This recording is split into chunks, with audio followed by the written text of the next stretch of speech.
I want to make impact today that affects tomorrow. And I said the first time I ever hit a hurdle, it felt like I was climbing Mount Everest. The second hurdle was K2. The third hurdle, Kosciuszko. We're only controlled by our own decisions. We're not controlled by everyone else. I love the fact that I'm not the smartest person in our business. I think it's amazing. I like the fact that the guys walk past me and I ask them a question about something that's going on and I'll learn something every day off them. We do not manipulate the situation because it's not allowing you to collaborate. It's not allowing you to learn. And I say to my kids, you can't lie to yourself in the mirror. You're listening to Beyond Growth with Rayan Fernando. Dale Smith, Yes. how are you doing, mate? I'm good. Thanks for having me. Welcome welcome to the show. And sorry for the last little hiccup in trying to get together. And It's fine. yeah, she was sick for a week and a half, by the way. Yeah, right. My daughter was sick. I probably would have been more annoyed if you did it, to be honest. Oh, yes. And it's more, that thing about you've got to put family first. Yeah, Like, that's it's it. so simple. No, that's it. When you messaged me, I'm like, I was on a walk. It was simple. It was minor change. Yeah. But I was glad, actually, when you said, my daughter's crook. I'm like, oh, great. Yeah. At least you're picking the right things. Yeah, that's it, mate. And and when she gets sick, she gets real sick. And it was almost 2 weeks and she missed about a week and a half of school. Yep. Right call on the day, I think. Yeah. Which is They good, don't but come with a manual, kids, unfortunately. It'd be nice if they had a fixed manual. no, and the manuals aren't the same either. Yeah, Like my son yeah. and my daughter just, my son will run through sick as whatever and still Yep. be fine. Whereas, Evie will be like, I'm out. Yeah. And nearly pulled it this morning, I'll be honest with you. Yeah, right. I'm like, no, you're not. I would have accepted it again. It's fine. I was It's like, fine. I'm like, you are not. I'll get a complex, but I'll get over it. Yeah. But yeah, that was it was the first time I had to schedule stuff. But Yep. look, good to have you on, and obviously director of Scaada as well. So keen to find out a little bit about that. But just learn about your story to begin with as well. So maybe just for listeners who haven't heard who Dale Smith is, just give us a quick introduction to yourself and a bit of an intro to Scaada, because I'm keen to dig into what you guys do because it's quite unique. And knowing your background, I'm like, how did you get into this? Yeah, So let's dive in. Yep. So I'm the founder of Scaada. It's an environmental solutions business, is what I call it. It's funny, when we started to try and develop an elevator pitch, we found it really hard because it's so complex. Yeah. And there's moving parts within it that don't make sense to a lot of people. But essentially, it's just an environmental solutions business. It's a business that's designed to fix problems in the environment. We look at water, soil, air, human health, all those sorts of things. And we're big on outcomes. And I think that's probably something that will come through a bit in our conversation, is outcomes and whys and purpose. So that's the business that I own. I'm lucky now I have two directors with me, which is great. And hopefully sometime you get a chance to talk to Tony and Joe's another director. And they've been with me for a while on the journey. But my background didn't start here. No. It didn't start here at all. It was quite different. We started, obviously, I come from quite a lower socioeconomic background, if you want to say. So 3219 boy, born out in Whittington and raised out that way, and state schools for me, and loved sport, hated school. Yeah. In future years, I'd be diagnosed with ADHD, but at the time I didn't know it. I just, I was one of those kids who probably sat in the back row to avoid being asked questions because I didn't understand, didn't concentrate, couldn't get it.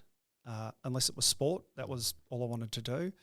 And then I guess as I started to mature and grow, I didn't really know where I wanted to go. I had no plan.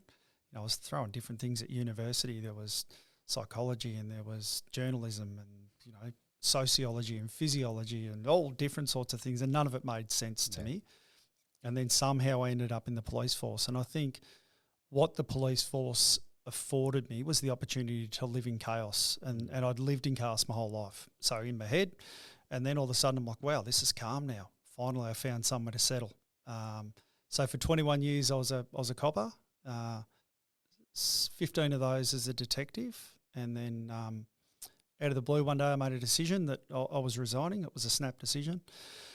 Left there, and I'd had a business running in the side, which was an environmental occupational hygiene company, and I sort of left, and I thought, maybe I'll do that, and I didn't. I ended up falling into another role, and I did another role, and then finally my wife gave me a nudge around about 2018 and said to me, what do you think about your business? Are you going to do anything with it? And I didn't know.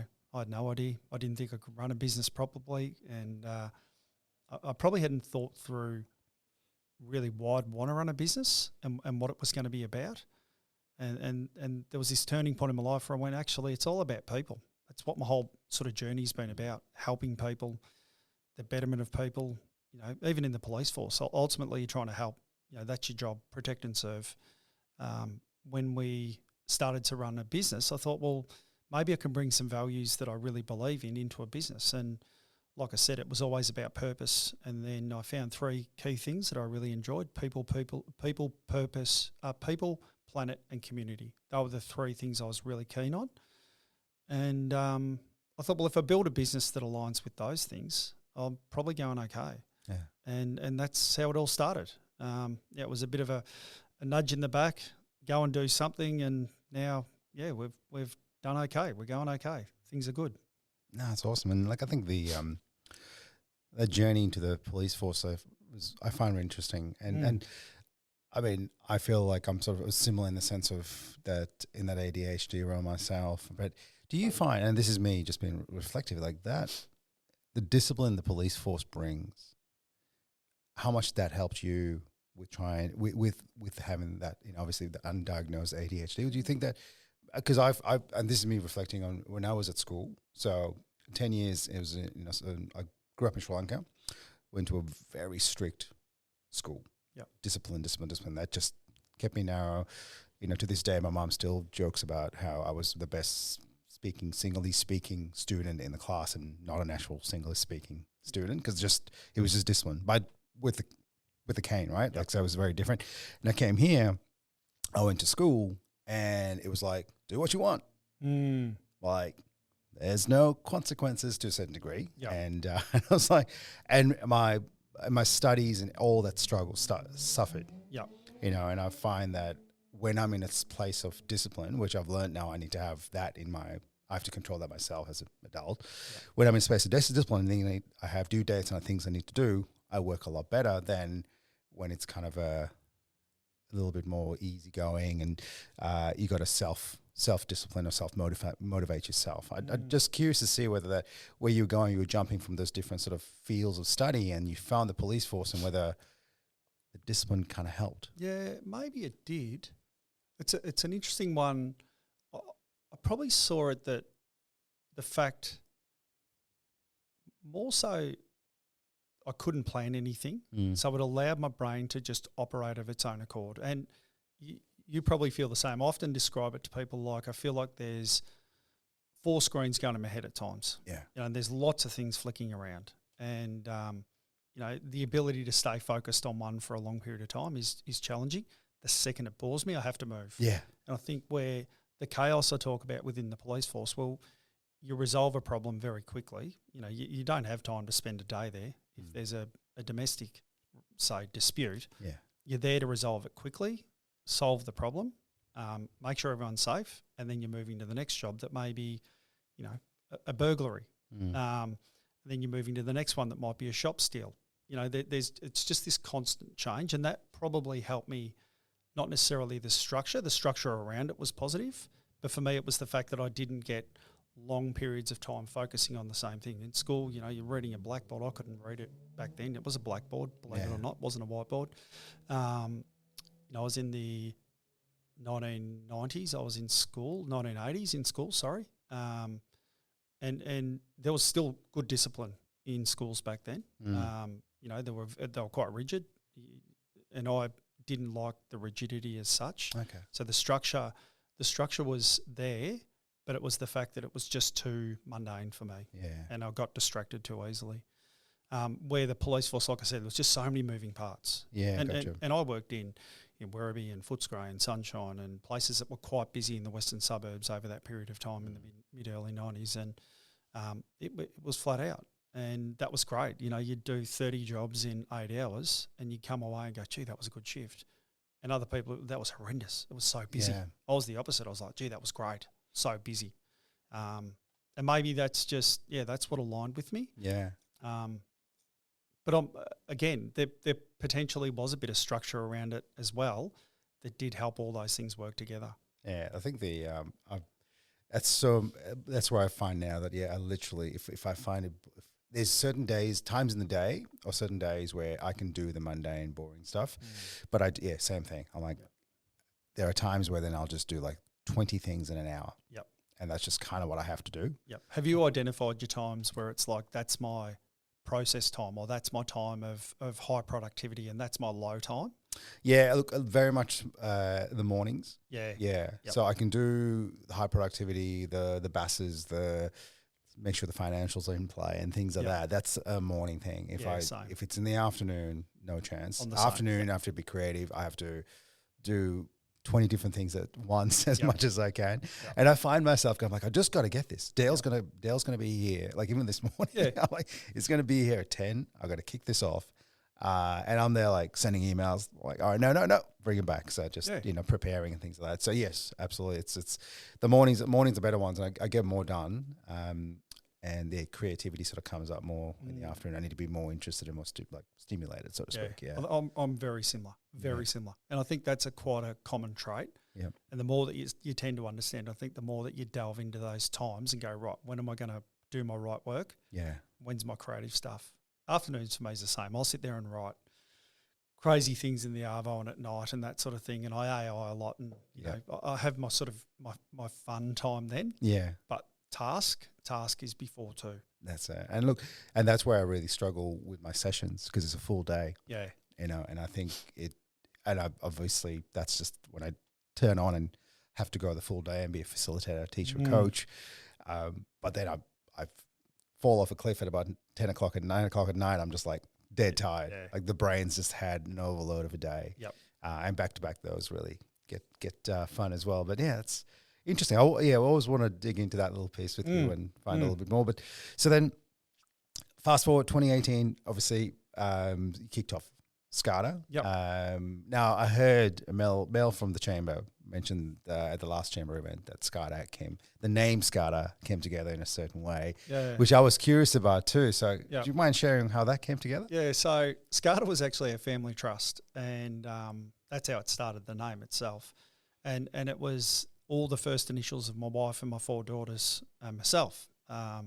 So it didn't, again, this was just us sitting around one day and I sort of wrote down all the first initials and how do we put it in, and typing into does this business name work and that sort of thing. And lo and behold, Scaada came up and it worked fine, and we all liked it. It didn't mean anything sort of greater than our family trust. And when the business proper started, it didn't have a name. And someone said to me, "Oh, why don't you just use Scaada as a business?" And I thought, "Oh, I suppose we could. It's really families where it all starts from." And I said to my wife, who's Colette, I said, "Colette, what do you reckon?" And she's like, "Oh, it sounds all right to me, but no one else is going to know exactly what it means." But funnily enough, as it's grown, people have found that out, and it helps. It probably brings a lot of business back to family, which is what I really like about our business. We're very family orientated. Everyone within our group, it's important to me to know their partners and their kids, and the kids come into our office and they hang around, and if someone's got a day where they can't get daycare, or a kid's crook from school, I love having the kids around the office. My kids come in and they talk to everybody, and they sit in Tony's office and sit in Joe's office, and it's just normal. And I think we want, and I like, an environment where the kids, the wives, the partners can feel comfortable to come in at any time, sit down, have a chat, have a coffee. I like to be interested in their life, and I think the fact that it started from my family and it extends to their family, that makes a huge difference to the way we operate, and also to probably to hopefully the staff that work there. No, I have this thing, I say nobody works for me, we all work together. And that's the way I feel. It's not socialistic. It's not about taking out hierarchy, but it's about acknowledging that you work together. It doesn't matter in the police force, your rank. At the end of the day, if it's a critical incident, whether you're a constable or a commissioner, your expectations are to do the same thing, and it's the same for my business. When we started it, I've done everything within it that every other person has to do. I've done that role. And I think that, again, that comes back to that level playing field. It's really important. So, yeah, the naming of the business, it means a lot to me. Tony's been strong on it. He loves it. He's constantly sort of belts on about it more than I do nowadays. But I think that, again, it just gives an identity that's a bit different. No, it's and I love a story. Or sorry, I like a name that has an actual meaning that isn't just because you see a lot of those like Bonusly and game. There's kind of like those names are just very common these days. To have a name that really has some meaning, but actually goes back to your family is amazing. And look, so kicking off, obviously starting by yourself and then growing the team. Like I said, the work you do, and I was just looking at the website, and for me, I couldn't quite comprehend some of these areas and how you actually get into it. But occupational hygiene services, environmental consultation services, ESG solutions. I'm like, where does someone who's been in the police force for 20 years, and obviously you've had that sort of other side, this business ticking along for a while. How do you get into this space? How do you go like, you know what? I'm just, and the projects, chemical factory fires, landfill gas, like it's not the average, I'm going to start a business. Yeah. It's, again, it came back to the 3 core values, people, planet, community. Mm-hmm.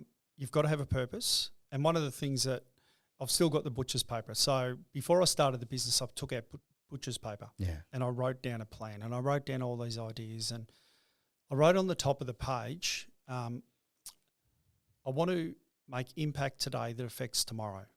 Yeah. And when you think about a lot of things we do, you don't have the ability to impact in a genuine way. It's all commercial or it's, there might be something that's aesthetic. But when we started to look about impact for tomorrow, I thought, well, what really impacts tomorrow is things like environmental, solutions, fixing land, fixing water. I belt on about water and it drives people nuts, but I'm like, water's our greatest commodity. In the years ahead, there's a high risk that there could be a significant issue with water. So right now, if we can do things to fix it and solve it, we want to get involved in that. Land, we don't want to keep pushing into rural areas if there's areas here that can be remediated and fixed and rebuilt on. And you look around this area down here, all the opportunities for rebuild internally, we should be trying to maximise those, not just go somewhere new and ruin that. Yeah. Let's fix what we already have ruined and get it back to a state that's much better and then start to construct on that. So that was where it all started. And then human health, again, this comes back to probably a little bit around the police force, which is a purpose of helping people, making things safe. And that human health, monitoring asbestos and lead and dust and silica and all those things that we work in, how do we support workers to be safe in their work environment? The idea of knocking on someone's door and telling someone their partner won't be home that night or their child won't come home, unfortunately I've done that. And I've been present at those events. I've seen avoidable incidents where people have passed away at work. So leaving that environment and then going to my work and thinking, well, how do I make sure that doesn't happen to the best of my ability? I can't control everything. I'm not a godlike figure, you can only do so much. Yeah. But if my impact on a business or an employee is to make them safer and ensure they don't have a risk, I want to get involved in that.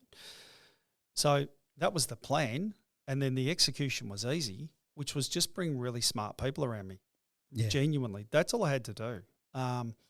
I love the fact that I'm not the smartest person in our business. I think it's amazing. I like the fact that the guys walk past me and I ask them a question about something that's going on and I'll learn something every day off them. That's brilliant. We've got young people in our business that are under 30 and they're starting their journey and they blow me away with their intelligence. That's fantastic. That to me is just such a big tick for us as an organisation, and it makes my life easy. Yeah. I don't have to be the guy thinking about everything. I can take up strategy with the other smart people in the business and talk about longevity of it and annoy people and tell jokes and take the piss out of people at work and make sure they enjoy being there and go home. And it's great. I love that part. Yeah, that's awesome. And I think it's a common trap, right, for business owners and leaders is being the smartest person in the room or 100%. Feeling like you need to be the smartest person in the room. And that becomes you very quickly become the bottleneck. Everything has to go through Tony, or has to go through Dale. Yep. We need to make sure it's okay. So, and that's whereas you kind of flip that Yep. quite on purpose. 100% on purpose. And that's made a massive difference. And I think it's kind of one of those things that a lot of people go into business also because they are very smart in their field. Yep. But well done, mate. That one really stands out as something that you don't see often. And the job or the work to try and change that, you can do that obviously, but it takes a lot more effort after many, many years if you are the top of the pyramid, so to speak, in that sense. Yeah, absolutely. And I think even to that, there was a significant shift in me as a human coming out of VicPol.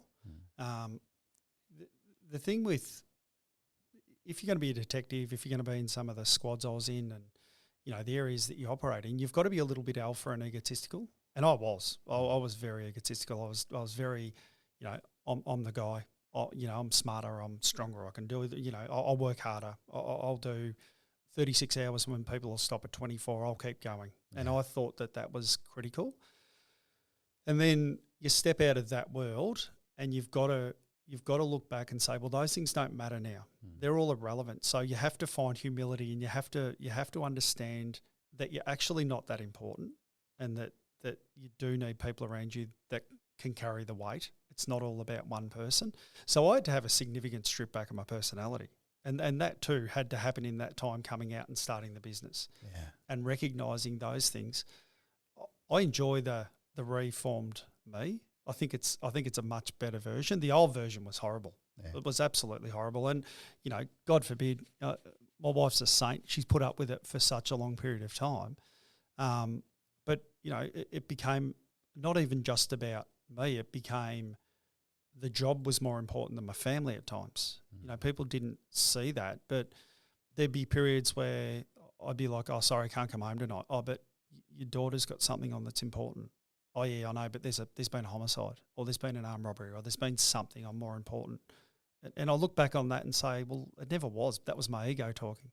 It actually was never more important. That respectful to what had happened in the real world.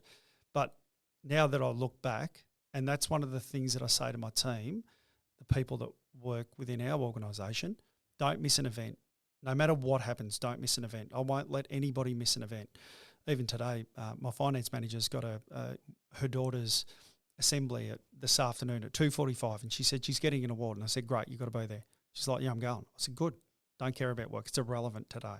So those events happen once. Yeah. And we miss those small markers. And for such a long period of time, my ego was bigger than the important things in the world and in my family. And so I had to adjust all those things. You can't get that period of time back, but you can make impact now to change others. So I think I'm a lot more present parent now, and I'm a lot more present partner. And hopefully I give that, that sort of support to my team that work with it around us. And then generally, hopefully, things become better. It's, again, making people and community better. There's an outcome in that. Yeah. I probably got distracted there. No, I love it. Well, I guess my question to that is, because that transformation, the old saying of, you can't teach old dog new tricks, right? 20 years in the force, very much a totally different person, and having to change that. The whole process of realizing you have to change it. And that's hard enough in itself, because you are who you are during that time. But how did that go through for you? How did you actually go like, you know what, if I'm going to do this, I can't do X, Y, Z, because that was your norm, right? So that's just the way you operated in the force and what you had to do. Probably to a certain degree, a bit of coping, but like you said, ego as well. Yep. But how did you go, right, line in the sand, I need to make this change, and these are the things I need to change, and how do I create a structure around that? Yeah, there's a few things that happened, and I can remember specific markers. One of the things that was funny, I became a bit of a crazy podcaster. I love leadership. I've always been involved in leadership, sort of skilling. I'd involve myself in some coaching in local sports and those sorts of things, and I'm trying to get as much information and learn quickly. And there was words like empathy, and I'm like, I'm big on empathy. And then I went, actually, I'm not. I'm good at perceived empathy, but I'm really good at compartmentalisation. I don't really take it on properly. I don't really hear what I'm being told. This is a result of being in the police force. If you took the things that I saw to heart, you would have broken down. If you took the story to heart, you would have broken down. So I'd become good at compartmentalising things really quickly and detaching real empathy and still providing perceived empathy. So that was the first thing. I had to recognise that. And that was personal as well. That was happening at home. You know, it's fine. You know, but it never really was. So, and then the other thing I started to do was I started to SWOT analyse myself. Yeah, right. And that was helpful. You know, there was some real support in that for me, just to look through and consistently go back and look at real things, look at words and see what they really meant. The word collaboration, you know, to me it used to be one of my strengths was I was a great collaborator. I'm sitting there one night, and I've told this story to my team. It was about 10:30 at night. I'm sitting on the breakfast bench at home, and I'm doing a SWOT analysis on myself, and I wrote down collaborator. Yeah, I'm a great collaborator. And I scrubbed it out, and I'm like, I'm not a great collaborator. I'm a great manipulator. I'm not collaborating with anybody. I'm manipulating the outcome, and I knew it. So I wrote, strength is manipulator, weakness is a manipulator, a threat is a manipulator. And then I wrote collaborator as a weakness. And I focused on that. I left that particular piece of paper stuck on my wall in my office for the next year. It literally sat in front of me every day to remind me, do not manipulate the situation, because it's not allowing you to collaborate. It's not allowing you to learn. You've got a preconceived idea before you start, you're not going to grow. So again, coming back to not being the smartest person there, I've got to hear what my team are saying. And that was again part of the redevelopment of me. Like, I manipulated situations consistently in the police force. We needed to. It's what it was. Unfortunately, you can't do that in normal world. That's not typical behaviour. It's very atypical. So again, you find these little triggers and you go, they're simple markers. So I just adapted when I found them. It's not that hard. You say that. Well, it wasn't for me. No, that's what I mean. And I think that's the unique part of you, Dale, is the fact that, yeah, you've taken a situation where it's so easy to, and I know I've tried changing things in the past, and it does take a fair bit of effort, but even recognizing that, yeah, you know, I think just truly going, I'm not a collaborator, you know, but I'm manipulating, like just to do that, but then actively fix it. Doing a SWOT analysis on yourself too. That's the first I've heard, which is good. But I mean, it's probably, I'm reflecting on what you're saying. I'm like, man, I need to do that. Yeah. Like, just take a moment, have like a clarity break and like, okay, what are my strengths? What are my weaknesses? What are my opportunities and threats, right? And like just work through those, because we do that as a business. Exactly right. And we do it to grow. We do it to grow, yeah, exactly, yeah. Right? And if you can do it with some open and honesty to yourself, true to yourself, my God, like it's such a powerful little tool, like 4 little quadrants. I say quite often, and I say it to my kids, you can't lie to yourself in the mirror. Just give me 30 seconds. If your business is serious about certification and trust, you need to check out ISO 365. They make ISO compliance simple, practical, and sustainable by building your ISO systems inside the Microsoft 365 tools you already use. No extra software, no hidden license fees, just real control and ownership of your compliance. I love the work that ISO 365 does because they don't just hand you templates and walk away. They become part of your team as virtual compliance officers, guiding you from gap assessment through to certification and long-term compliance. If you want compliance that actually works for your business and helps you win trust and new contracts, check out ISO 365. And now back to the show. Yeah. And the reality of it is, it's quite often that I'll stand there in the mirror and look at myself and assess things. And it's not, I think that's a real thing we still have the capacity to do, to truly evaluate ourselves, not to, you could say I'm the greatest podcaster on the face of the earth. There's a fake it till you make it part, and then there's the reality behind it. At some point, hopefully you are, but you're on a journey. You haven't reached the peak. We're not at the summit. No. We're nowhere near it. And the journey's an enjoyable part of it. You know, the climb's great. I love the climb. The climb's amazing. That's where you see most things are at good oxygen levels and things look great from the climb. When you get to the top, thin oxygen, people are trying to push off the edge. It's hard to maintain. But when you do that self-evaluation and you can look at it openly and honestly, It's not that hard. We know the truth. It's just whether or not we want to hear it and listen to it. That's the bit. Yeah, yeah. Do you want to hear it and listen to it, isn't it? Yeah. And I think, just from the conversations you and I have had, I'd have no question that you're comfortable hearing your own truth. Oh, yeah, yeah. What can you do about it? It's up to you. Yeah. Life's about choices. That's it. You make the choice to do something. So, and I think that's kind of I think I'm always the other way for me, which is being almost too, I guess, self-deprecating, like more negative to the way I work. Yep. And that's sort of what I've been working on even more in the last, especially probably in the last 2 years, is going, no, like I can do this. I can host a podcast. I can be an EOS implementer. I can, host events and do things. And I think that has been challenging for me. Even just, I love podcasting. I do enjoy it. But at the same time, when I got books here, which is Diary of the CEO, like obviously you know how amazing he is as a speaker. That's the target. That's the peak. Yeah. And like you said, enjoy the journey. And what number podcast is this for you? This would be, I think, almost 30, I believe, 29 or 30. I'm pretty sure I heard Chris Williamson the other day said, it was either Chris, it might have been Steve, if you get to 20 podcasts, you're in the top 1% of podcasters. Yeah, right. So you're in that top 1%. Top 1%. So gotta get a T-shirt. 100%. Like so there's a tick. The positive turn on the negative thoughts. It's there for you. And I get some great feedback. It was an event yesterday. Someone I met for the first time happened to listen to a couple of podcasts. He started working for Geelong United Basketball, Matt, and he said, "Oh, thanks so much for your podcast, because I got to learn about Connie and I got to learn about Mark Neal in before I started working." And he said, "I love your style." Yep. I'm like, "Oh, thank you," and like that means so much, just because. And I do have a certain style, because I'm not here to I'm here to get your story, and share that. So yeah, it's good to be in the 1%. No, I think so. I think you're underestimating how well you're doing, mate. So thanks, mate. I've looked at a few online. I've become a recent follower. Right. So I think you're doing a good job. I think you're probably selling yourself short. That's what I do. Yeah. Well, we all start somewhere. Yeah, that's it. We all start somewhere. Yeah. And I think even Steve Bartlett, I've heard him say this.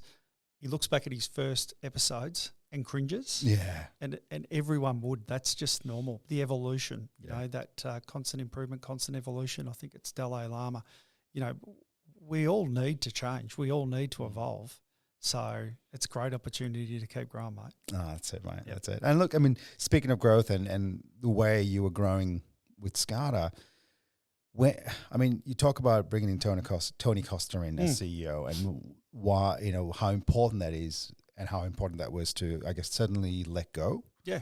Because that, as an owner, there's not many owners that goes, I need a CEO here. You know what I mean? Generally, they want to be the CEO and run the show, steer the ship. So to bring someone in, like, talk me through this, Dale, because this is again another unique trait to Dale Smith that I want to dig into. Yeah, it wasn't hard, honestly. So Tony and I had coffee post-COVID.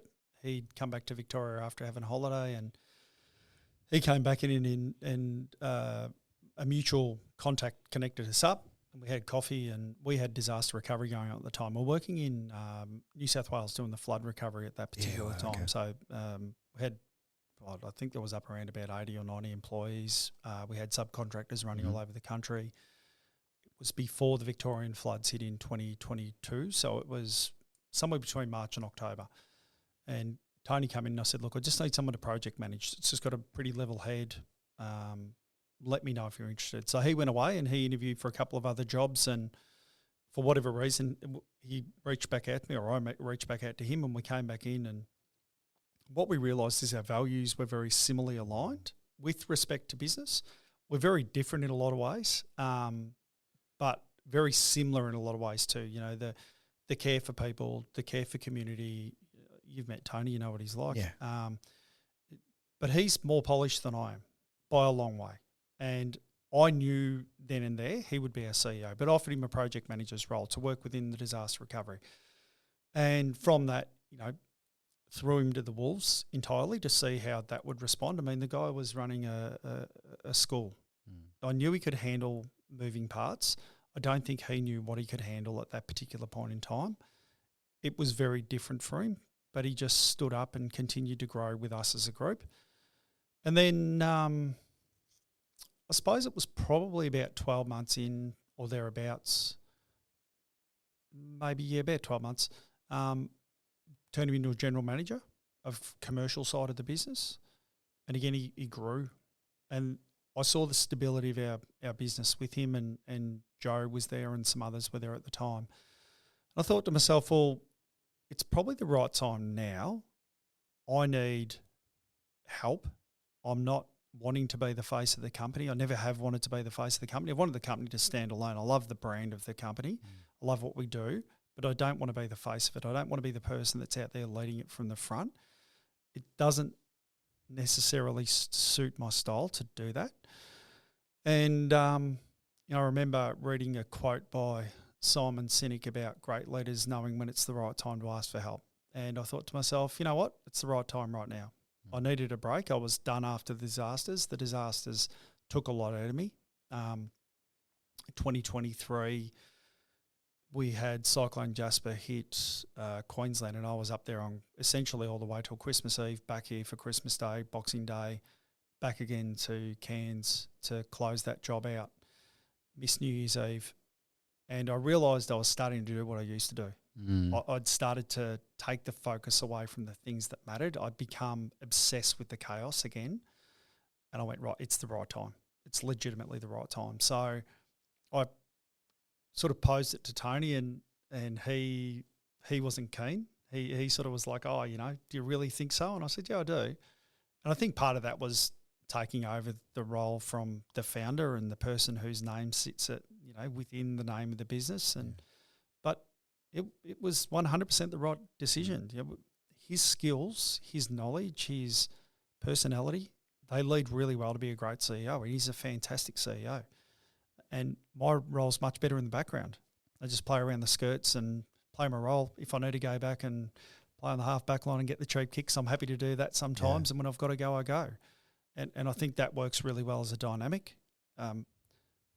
Tony's slower than I am. I'm manic and chaotic, and I'm fast-moving, and I don't think about decisions really quickly.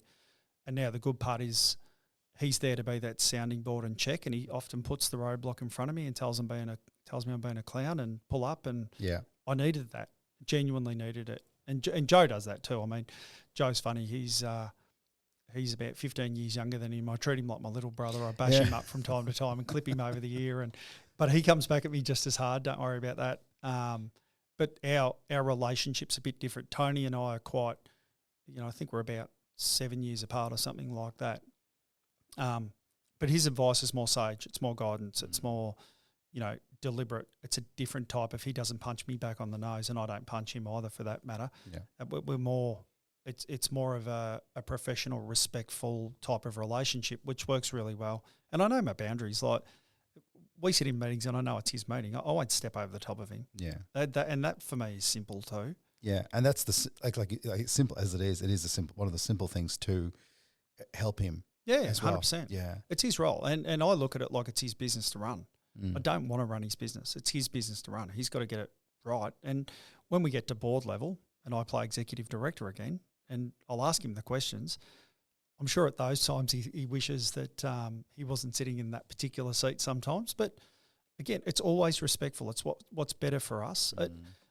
I look at Scaada in a lot of different ways. I look at Scaada that we've helped in excess of 200 families live by having employees that have worked within our business. So sometimes it's not about, I've never thought about commerciality in a business. I don't think about the numbers like a lot of people do. I think about what we do, how we do it, why we do it. We look at the process, and then I generally feel like the commercials fall behind it in the right way if we've got all those things right at the front. So Tony's really aligned on that as well. So he's very values driven. We have 10 non-negotiables in our business that are all things about behaviour that we look at that are big on how you make better people, not how you make a better employee. I want people to outgrow my business. I want them to be too good to be there and move on and go, gee, I liked my time at Scaada. I learnt these things. and all of them are values-driven things that we've created better humans on the way through. That's the greatest asset we can give. That transition of humans through our business, good values, better employees for the next job, and they speak well of you on the way out. My number 10 in our 10 non-negotiables is leave a footprint, and I'm massive on that. The way you come in is the way you should exit. While you're there, people should love you and enjoy having you around, and when you leave, we should look back with regret that we've lost the human, not lost the worker. Yeah. And I think that's the part that we've been so keen to hold on to. And again, Tony he embodies that. He's really big on those things as well. So the relationship's simple, and I'm comfortable. I come from a paramilitary organisation in VicPol anyway. Structure, it didn't matter about age. If you were a certain rank, title, I was subordinate to them. That's how it was, whether I believed in it or not. So for me, it's simple. I'm lucky I believe in my CEO, so it's really easy. Yeah, that sounds like it. And I must admit that, we caught up and had a conversation a couple of months ago, and I could see that dynamic in the room with the two of you. And hearing the way, like, there's the two quarreling brothers between you and Joe, and Tony's in the middle. So I think it's a beautiful thing. And I think it really comes back to that focus on people, treating it like a family and actually wanting the best out of your people. That's not very common again out there, but also something that people do strive towards. And the fact that you've got those 10, I want to see the rest one day. Yeah, they're pinned on, when you walk into our meals room, they're written up on the wall. Okay, cool. It's funny, one of them, life's about choices, and I say it all the time. That the girls I coach in netball, and they hear it all the time. My daughter's got it tattooed on her arm. Yeah. Life's about choice. I just belled on about it. It's one thing, you think about us in the animal kingdom and where we sit. There's not many other animals that get the chance to make choices like we do. In fact, I don't think there's another. We're just unique, and we should take that opportunity to make our choices. Our outcomes, the pathway we take, we could sit there and say, I was brought up in this world. I didn't get the chance. I never had the opportunity. I didn't go to the right school, or I can change my decisions. And I think that's a great part about humans. We still have options, and we're only controlled by our own decisions. We're not controlled by everyone else. We're lucky we live in a great world, particularly in Australia. We live in a great country. I think we're bound by the decisions we make, not by these external factors like people think sometimes. So, absolutely. I think also to that point too, I think you need the right people around you too. I think as so easily other people's choices impact your choices. Yep. So I think, going back to Scaada as well, the fact that your choice is there to make better humans and make people better on the way out, like that's a choice you're making as a company that's impacting their choices as well. Yeah. So it makes it kind of flows down, but it needs to, I don't know, I'm not trying what I'm trying to say, but I know how people can be impacted by other people's choices, I guess is what I'm trying to say as well. It's funny because you think about it even in conversations, you'll be talking to people and you go, oh, yeah, that's really good. You only went down that path because you heard them. You chose to hear what they said. If you've got a preconceived idea in your head and you're just stuck on that one path, absolutely. you miss these really good things. Again, they're choices that we make in conversations. It's things we do all the time. Absolutely. But I think, for us, like I said, there's inevitably staff finish and they go, and it's okay. Like, we're disappointed when people leave. There's people that have left my business that I've literally cried when I'm saying goodbye to them. And that was never me either, mind you. Like, I never had the ability to cry, and all of a sudden I bloody cry at someone leaving and retiring. I go to another business, which is kind of ironic. But that's because they've been such good people when they're there. Yeah. And it's not because they're leaving, it's because I missed the human. The human was a great person. And then them on their way out, they did the right thing. They outgrew us and they kept going, and that's brilliant. And, all power to them. And they can always ring me and say, can you give me a hand? And I still would today. Even if they went to a competitor, it wouldn't bother me. If they needed help, I always feel like that's my role, to support them even outside of our organisation. So, yeah, they're good things. That's awesome. And look, it's I love hearing that. I think just resonates with some of my experiences in the IT space and the team I worked with and the team we grew back in the day. And like to this day, and just this week, we're trying to organise, a dinner with a few of us that used to work together. And, you do miss the human, Mm. you know. And I know I definitely don't miss the work. Yeah.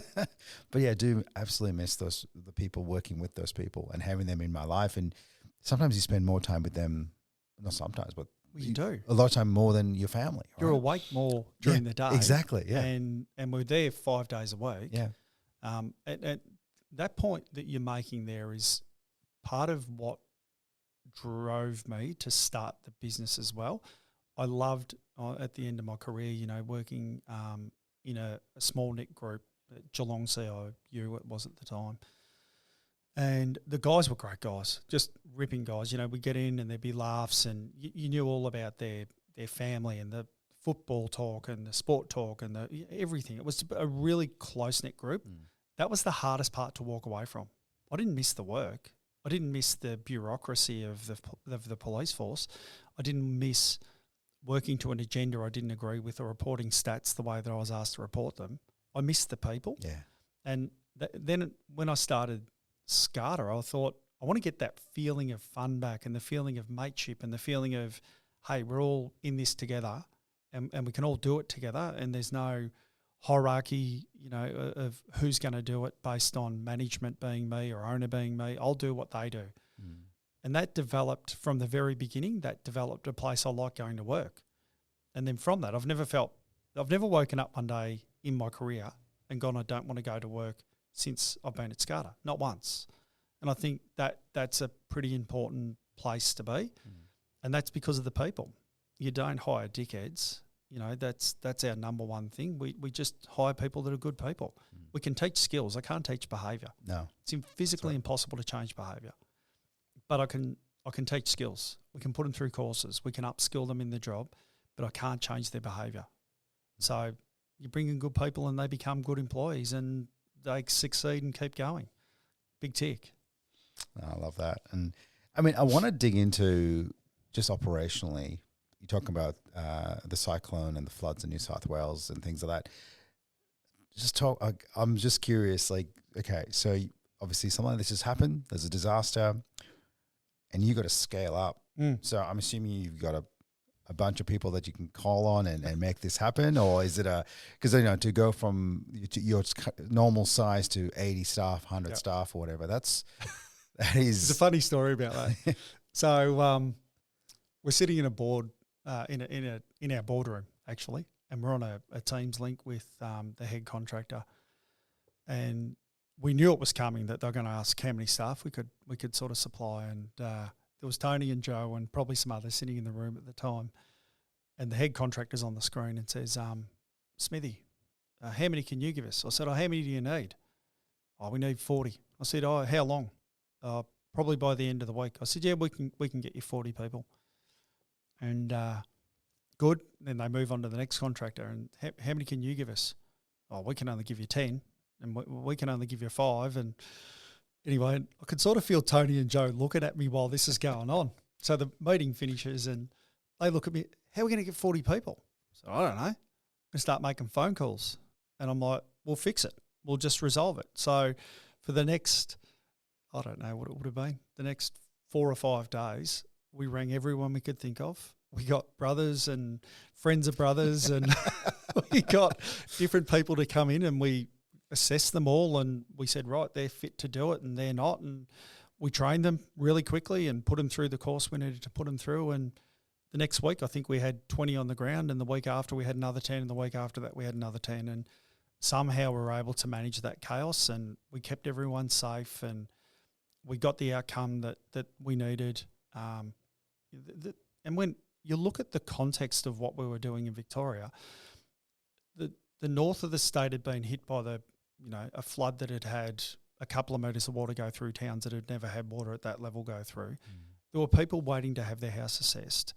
I felt an obligation to get out there and help. It didn't matter how I was going to do it. It didn't matter if they wanted 100 people, I would have found 100. It was an obligation to support the community, that these people, I'd been in the Northern Rivers in New South Wales and went to a house, and the people in there had no power 1 month after they'd had the flood go through Lismore. They were living in a tent inside their house, and they cut a hole in the floor for heat.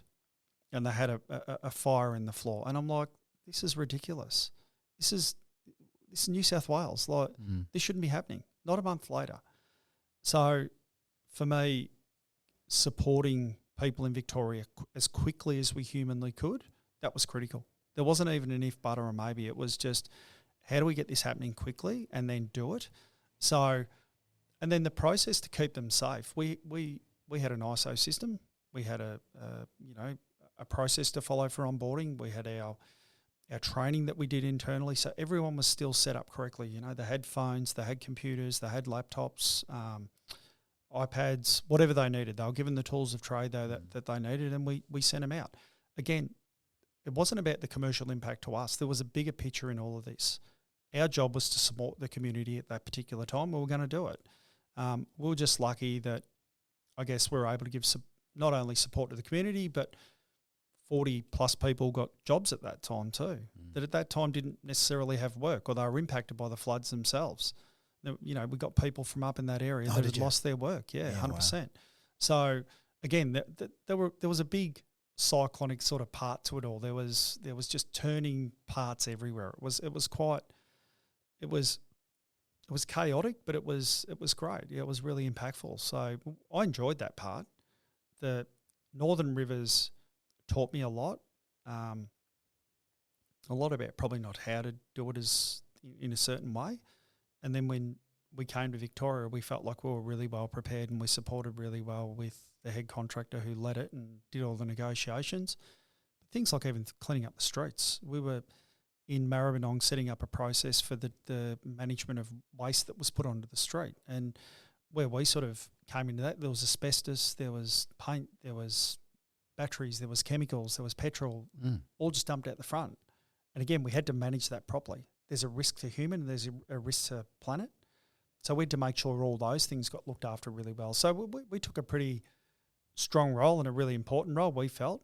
And we delivered an okay outcome, I guess, at the end. From our perspective, we did a pretty good job. That's unreal. I guess when, it's funny, so you sort of see disasters take place around the world, but I guess around Australia more importantly, you just you don't realise what happens behind the scenes, but this is very much a part of it, isn't it? Yeah, 100%. That's unreal. And I think the fact that, you're there to help. Yeah. The whole, you start with, okay, how can we help? And we make it happen. That's, a beautiful thing to see. I think it probably goes back to, there's a little bit in the human nature of it all that most people, I think, there's a thing where we want to help, some way, shape or form. The majority of people want to help. We were just lucky that we actually could do something to support it.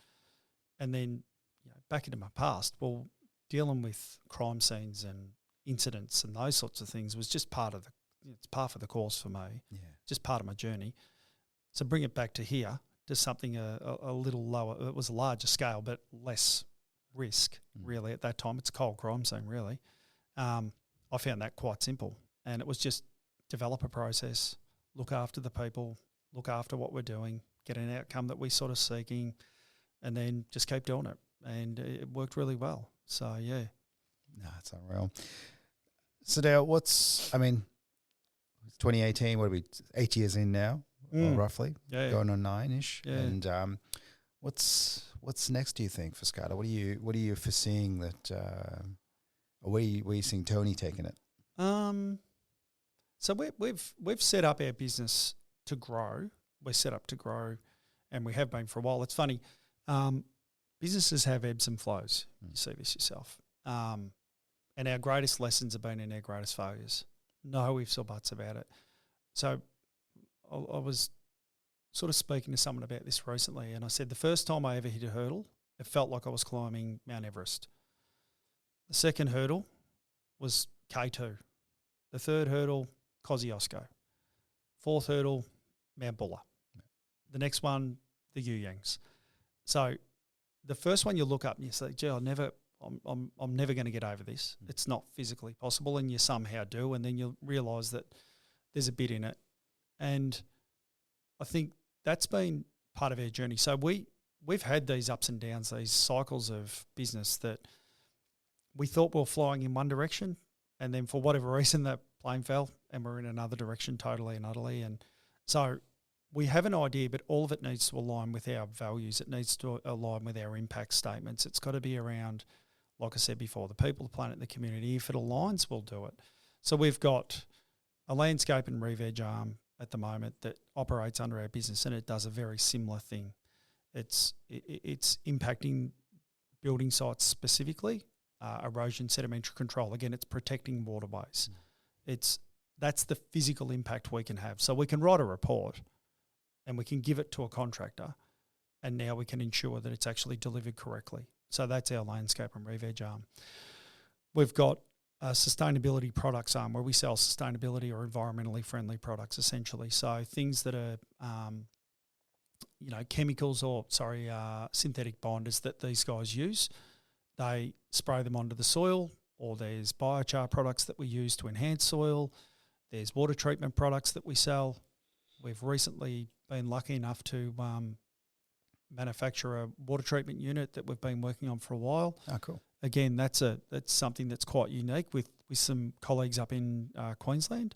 So myself and Joe have been working on those for a while, and again, we sort of up-spec that, so we sell those and work on those. We've recently become a distributor for a beach cleanup drone, and this is taking microplastics from beaches. Tony and Joe have just been on a roadshow up the coast around that, up Australian East Coast. Again, big impact, big problems, and we researched who we could align with. We're not just going to somebody that's got a product that we say, oh, yeah, there's a product that looks okay. It's got to meet what we do. So we've got a products arm. There's quite a number of other things that are coming within that. And then there's a couple of new projects we're working on at the moment that, again, are big impact. Hopefully one of them in particular will support some really good growth areas. But, yeah, I think it's always back to human health in my side of the business where we started it, back in Occy Hygiene. Some big changes coming in the industry this year, without boring you, but some big changes to the legislation towards the end of the year around human health monitoring, and businesses kind of can't sit on their hands anymore. It's a big change similar to what the EPA did a few years ago with respect to general environmental duty and state of knowledge changes. This is the new one now around human health exposure that's coming, and again, it's worker health. So we see that sector growing quite significantly for us. Growth into New South Wales and Queensland's been happening for a while for us, so we'll continue to grow those areas. Regionally around Victoria, we're continuing to grow into different areas around there as well. We've got a New Zealand arm. I've got to get over there and get that going. That's been a bit slow on the uptake over there, and the guys that are over there are doing a great job. But again, we've got to show some focus on that. That's a quite an emerging market as well in New Zealand for us. And I think it's the right time to spend some time over there. And then probably the other one that's sort of aligning for us as well, there's some Southeast Asia stuff that's going on at the moment as well. Tony and some others have been involved with some really good opportunities. Geelong's doing some great work on that too. I mean, Jeremy's doing some wonderful work pushing us into Southeast Asia and the alignments he has. Obviously, Geelong's got quite a strong connection with India now.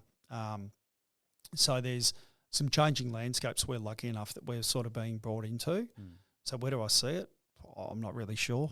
But we don't want to be a global giant. But, provided we can put food on the table for everyone, we're pretty happy. But, yeah, it's an interesting business because people pop up from time to time and I'll look at things and I'll say, gee, that's a good opportunity. And once it aligns, then we'll chase it down. Yep. And I said, it doesn't start with what's the commercials look like. It starts with what's the alignment look like. Is the alignment right? Are the people within it right? Are their values similar? And if they are, then we're looking to work with them. If it doesn't align, if the first conversation is about money, it's over. Yeah. And it probably frustrates people at times. That's the way I'm about. But when you don't start with much, falling down and going back down there doesn't bother me one bit. So I'm never going to be about money. I'll always be completely different to that. I'm big on values. It's the only thing I can hold, realistically when you're sort of laying there at the end. If you can still hold to your values, you've done a pretty good job, I reckon. You definitely sleep better too. Yeah, 100%. Yeah. Yep. Not worried about someone coming through the door because I owe them money or anything like that. So, yeah, but I'm worried of people judging me that my values are all cock a hoot. So, yeah. No, I do like that. That's a lot, Dale. It's a lot. Yes. It doesn't feel like a lot. No, which is kind of the way you're wired, right? Actually feels like I'm getting a bit bored at the moment, It's to be like, honest. probably could do another half a dozen things. Exactly. Oh, I've got to find time to coach netball teams and Yes. run around after kids and those sorts of things as well. So No, that's it. That's but I like it. I think the fact that the values alignment is kind of the key piece. One thing I do want to ask you though, before we sort of wrap up, you mentioned at the start of the show I guess water as such a valuable, valuable part of our life and the risk we have there. What are your, I guess what's some of that risk? But then for the everyday punter that's, at home or can make a difference, what can we do in that space? Because I feel like, you're talking about microplastics. It scares the heck out of me. yeah, And the fact that we can impact a planet so badly over the years. And I know we're turning around, and I still to this day, I go into, one of the big chain shopping centers or supermarkets and I buy stuff. Everything's in plastic. And I'm just like, are we serious about this plastic issue, or is it, how do we change that? But I'm kind of going a couple of different directions, but let's go back to the water and your thoughts on that. I've got controversial views, which I won't go into, but specifically the way we waste water and then the way that we misuse waterways. So you look at, how close you are to the Barwon River. Yeah. And you look at the way that we manage water that runs into the Barwon River. We're not set up for success. We continue even today with all our technology to let turbid water simply run down the road and straight into a river, and then the river looks like custard. That has a flow-on impact to, wetlands, ecology, and we miss these things so often. And then that flow-on effect just continues on and on and on. So I look at the amount of water that gets wasted in manufacturing and in industry, where we could reuse that opportunity to recycle water, treat it again, and then punch it back through the system. The fact that the majority of people that use, you look at data centers, the cooling that's going to be required. AI data centers is what I'm thinking when you're Spot talking. on. Yeah. Yep.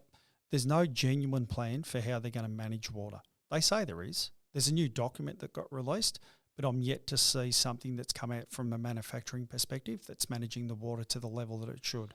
And then, you look, do we tap a bore? And if we tap a bore, what are we doing with it? Are we just going to drain the bore? Are we going to drain an aquifer? What are we going to do? Are we going to reuse it? There are so many opportunities to reuse water, and we need to be smarter. And again, it comes down to these commercial factors. But what if in 20 years, 30 years' time, we're left with a very, very small percentage of water that's drinkable? And the statistics on that right now, the amount of drinkable water on the face of the earth is quite slight compared to the volume of water we have. And you look at things like RO, reverse osmosis.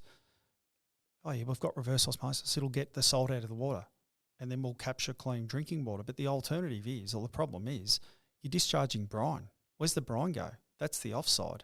Oh, yeah. So you pull the salt out, but then you've got a totally saline product that has to go somewhere. Like, they're not all perfect solutions. Yeah. So where we sort of look at things from a business perspective is, how do we get the opportunity to reuse water as much as we possibly can and not just be a single-use product for anybody?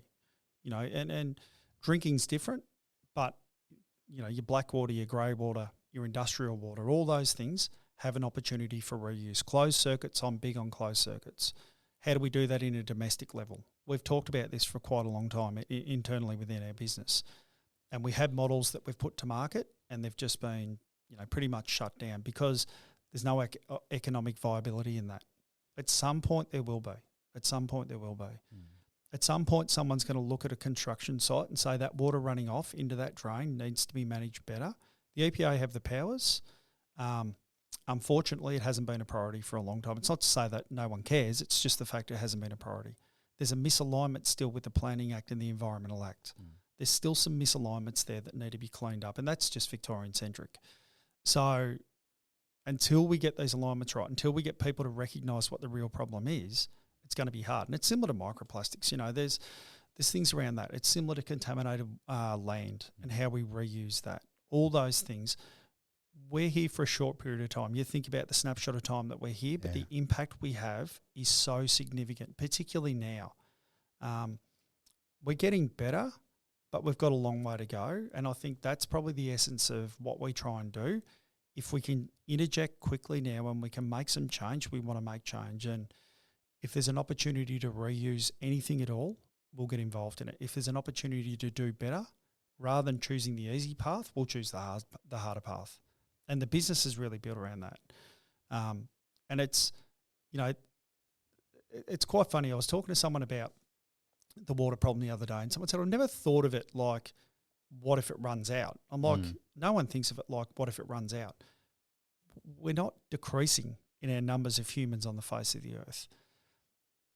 The need for water is increasing consistently.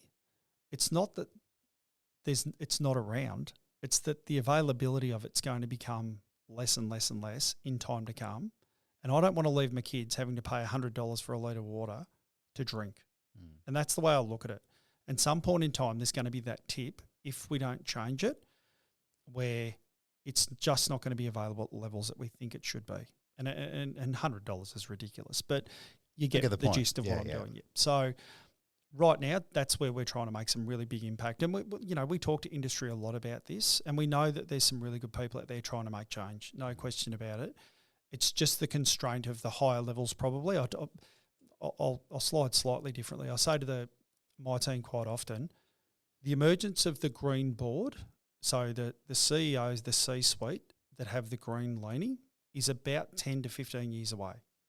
It's coming. So the kids that are coming through, my youngest, who's 11 this year, she learns about sustainability at school. She learns about environmental needs. She learns about things that are totally different to what I learn about. And she questions me on them constantly. The green leaders are coming through. Well, I talk to them regularly. There's guys that are, guys and girls that are 30 years old. They've got a really strong green leaning. They understand sustainability. They want to reuse. They want to do these things. That C-suite will arrive in about 10 to 15 years, and we're going to see a big change. And a lot of businesses are not going to be ready for it. You're going to have a person sitting in the big chair who's going to say, we will do better because we must. And they go, but that doesn't line up with what the CEO's values look like, or it doesn't line up with our bottom line. It won't. It never will. So there's got to be a preparation for that. We've got to consider it now before it just lands one day. And I don't think it's that far away. It's very close. I want it to be close. Yeah, I do too. Yeah. And don't get me wrong, I'm not a tree hugger. I never will be. If there's a reason for something to change, I'm comfortable with it. But it's assessing the change before it happens, not just doing it for the purpose of, I'm just going to cut down a tree. That's not me at all. But if someone says to me, hey, there's justifiable and that's the outcome and this is what we're going to do to help that, 100%, we'll look at it like that. When we write reports and we write plans and all those sorts of things, we take in all the holistic approach. It's not just a, one size fits all. We look at the entire site, we make sure we're covering everything off, and then we're giving plans and options. It's not protect everything it all needs. That's not what I'm saying. I'm not as I said, I'm not that type of person. But I also recognise sustainability is critical. It's absolutely critical. We look at landfills. We've remediated landfills in our business. And when you look at the amount of waste in a landfill, it's overwhelming. It's actually overwhelming. When you look at it sometimes, we've uncapped a capped landfill, and I've sort of stood there and go, holy shit, this is real. And you think about, what's in there and how it's arrived there and the options that are available that were never taken. It was simply just wastage. We're getting better. We're definitely on the right path, but we can do more. Yeah. And the push towards that's really important from my perspective. And I think, people like you saying, yeah, I agree, I want it to happen, and then the values you pass to your kids, then we know it's coming. Yeah. We know it's coming. No, absolutely, mate. No, that's a great insight. I didn't even think about the waste from a desalination plant. What do you do with that? Like, that's a whole nother and that's lots of it. Yeah. And I read just last night, actually, a data center can use up to so many billion liters of water, and enough water to support 80,000 people per center. Like, that's. And I think we've got one of the fastest data center growing economies in Australia of anywhere. you know, that's leading our growth. Yeah. And these are going to be huge environmental impacts.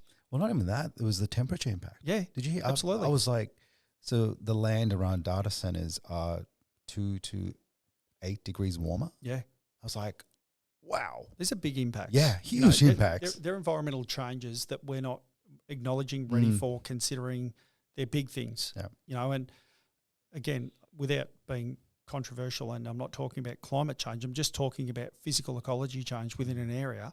If you change it by 8 degrees, change it by 2 degrees, that's going to have an impact. Yeah. Unquestionably.